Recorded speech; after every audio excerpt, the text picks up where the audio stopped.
equate to points necessarily. Did you see progress of these games? Yeah, I mean, we moving the ball up and down the field, but I feel like it's been our thing all season of not getting in the red zone and not scoring. Obviously, good teams do it, and we have been failing to do that. And it differentiates the score a lot. How would you assess your relationship with Cooper Rush? It looked like there were a couple times there was a throw behind or just not on the same page these 2 games. We missed 2 passes. I want to say that was as far as behind, but the rest were pretty good.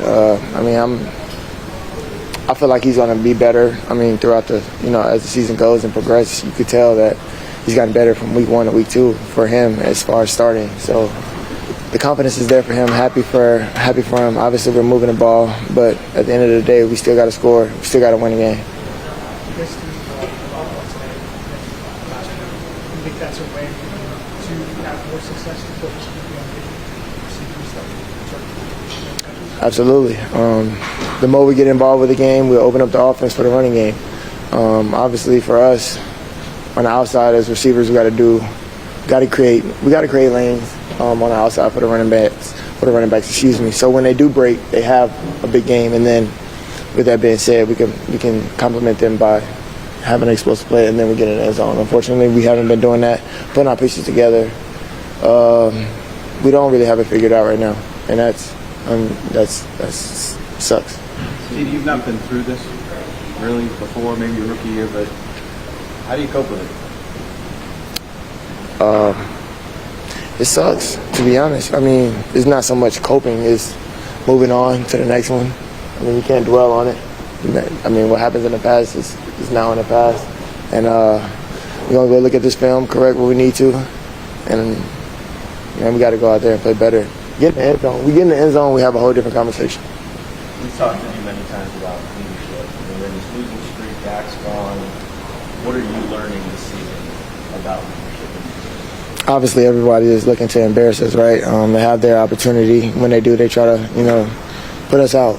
And we had so much success over the last 3 years as far as in the regular season.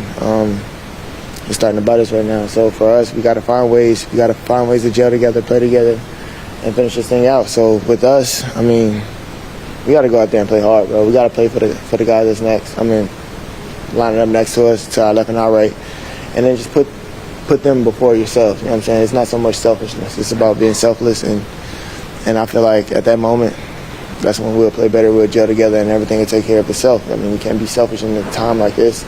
Everybody's hurting. Everybody's feeling bad about it. Do you have a mentality of you're trying to set an example of how you play out there so everyone else is trying and things like that? Man, absolutely, bro.